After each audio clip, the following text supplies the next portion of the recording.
Viewers, ये देखें हम लोग माश की दाल के दही बड़े बना रहे हैं। इसमें मैंने माश की दाल और जितनी माश की दाल है उसकी हाफ जो है मूंग की दाल भी ली है। मूंग की दाल ली है, उनको मैंने तकरीबन 3-4 घंटे के लिए भिगो दिया और उसमें 1 इंच का 1 पीस अदरक का और थोड़ी सी प्याज, इतनी ही प्याज दूसरी ट्रिप में भी डालूंगी। इसको हम पीस लेंगे। ये देखें, ये हमारी दाल पिस गई है। इसमें जो मैंने प्याज डाली थी, अदरक डाला था, सब पिस गया। अदरक डालने की वजह यह है कि माश की दाल जो है वो बादी होती है, गैस करती है। अदरक साथ में डल जाती है ना, तो फिर वो हमारे लिए सही हो जाती है सेहत के लिए। तो ये पीसा। इसी तरह मैं बकिया सारी दाल जो है, ये जो सारी दाल है, ये इसी तरह ये इतनी प्याज डाल के ये सब मैं पीस के रख लूँगी। फिर मैं उसके बाद जब सारी दाल पिस जाएगी फिर मैं बताती हूँ इसमें क्या क्या शामिल करना है। ये देखें, ये मेरी सारी दाल पिस गई है। अब मैं इसमें जो है 1 टेबलस्पून ज़ीरा डालूँगी, भुना हुआ कुटा। 1 टेबलस्पून कुटी हुई लाल मिर्च डालूँगी।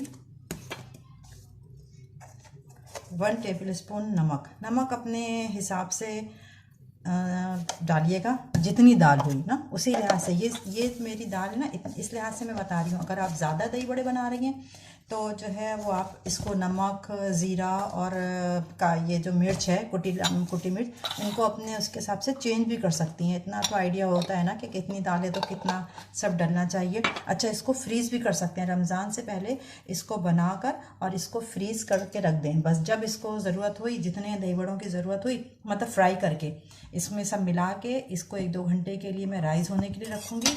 उसके बाद इसमें ऑयल में फ्राई करके ठंडा करके मैं फ्रीज़ कर सकती हूँ। अच्छा, इसमें मैं 1 टीस्पून, बस ये इतनी ईस्ट डालूँगी। इससे जो है ये फ्लफ़ी सा हो जाएगा जायज़ का आटा। देखें, नमक, ज़ीरा, कुटी हुई लाल मिर्च और ईस्ट, ये सब मिला के अब मैं इसको फेंटूंगी।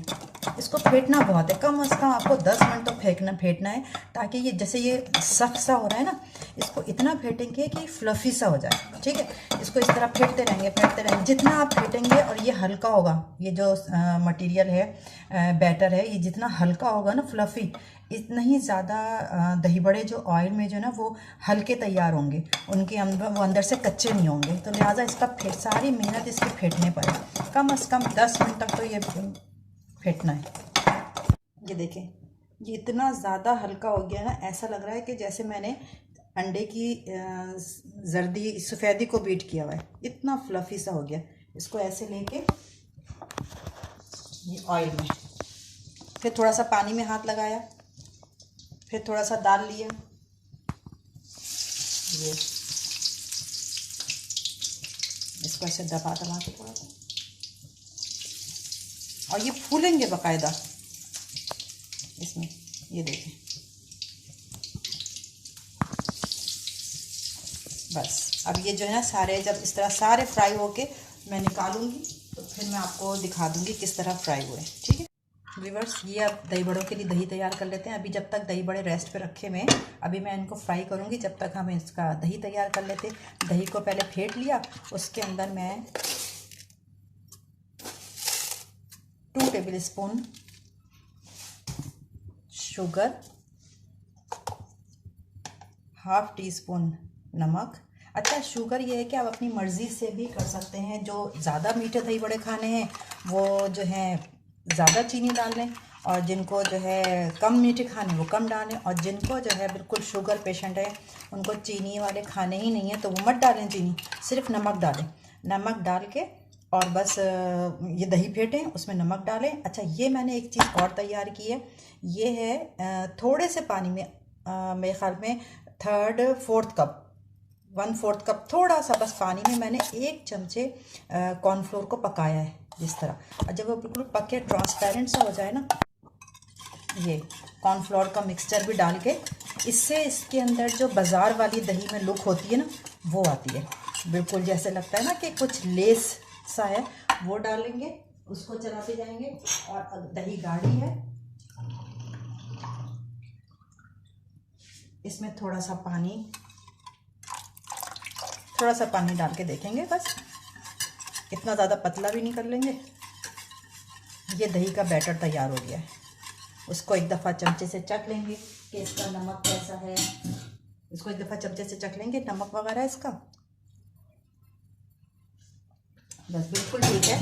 अपने हिसाब से आप रखिएगा चीनी भी।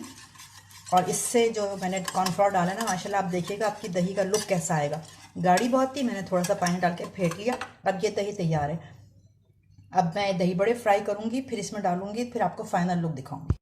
देखें नाज़रीन व्यूअर्स, ये कितने फ्लफ़ी हुए हैं, बिल्कुल अंदर से फूले हुए जाल वाले। इनको मैं निकाल के अखबार पे रखूँगी। वैसे तो मुझे पानी में इसको डिप करना है। अब जितने मुझे सर्व करने होंगे उतने मैं पानी में डिप करूँगी। बाकी जब ये बिल्कुल ठंडे हो जाएंगे ना, ये दही बड़े जो निकले हुए, इनको किसी एयर टाइट बॉक्स में भर के रख देंगे। फिर जब आपको बनाना हो, जब पानी में भिगोएं। ये देखें इतने सॉफ्ट हैं, इतने सॉफ्ट कि कुछ हद नहीं। उसके बाद जब मैं इसमें निकाल रही हूँ, जितने मुझे बनाने होंगे उतने मैं पानी में भिगोऊंगी और दही बड़े में डाल, वो दही जो बनाई हुई है भी आपके सामने, उसमें सब डाल के और सब्बल करके दिखाऊंगी। और बाकी जो है ना, मैं ठंडे करके, बिल्कुल ठंडे, गर्म ना हो, बिल्कुल ठंडे जो है उनको एयर टाइट बॉक्स में पैक करके रख देंगे। फिर जब कभी ज़रूरत होगी सिर्फ पानी में डिप करना है और दही में डाल देना है। ये देखें 10 मिनट हो गए हैं मेरे दही बड़ों को भीगे हुए। अब मैं उनको इस तरह दबा दबा के सारे पानी निकाल के इसमें सेट कर दूँगी।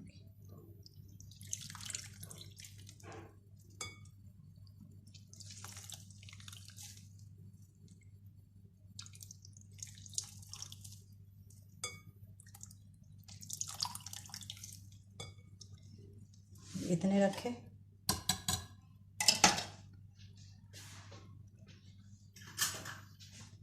उसके बाद जो हमने दही तैयार की थी इनके ऊपर डाला।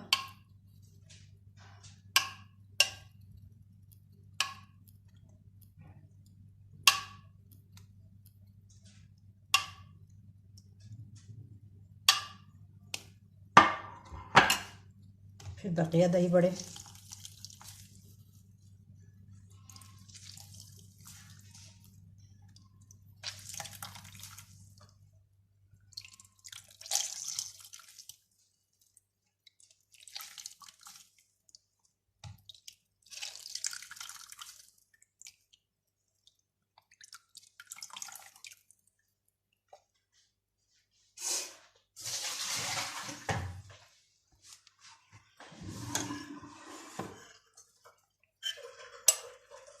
और ये सारी दही इनके ऊपर।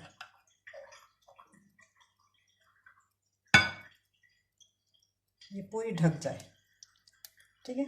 और ये जो थोड़ी सी बची है ना, इसको अलग से बाउल में निकाल के रख दें कि जिसको खाना हो वो खा ले अलग से। अब इसके ऊपर चाट का मसाला डलेगा।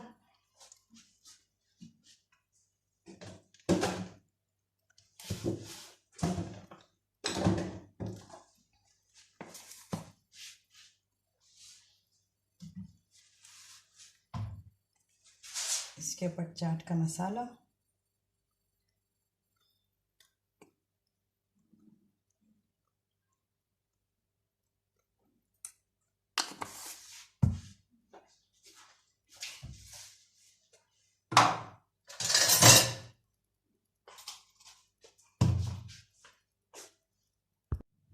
ये है इसकी फाइनल लुक। इसमें थोड़ी सी पापड़ी डाल दी, दही डाला, दही डालने के बाद चाट का मसाला, फिर पापड़ी डाल दी और थोड़ा सा इमली का पल्प डाल दिया। अब ये रेडी है, ठीक है। बस इसी तरह तैयार करिएगा और आप देखिएगा आपको बहुत मज़ा आएगा। अंदर से बिल्कुल भी कच्चे नहीं होंगे, बहुत फ्लफ़ी से दही बड़े बनेंगे।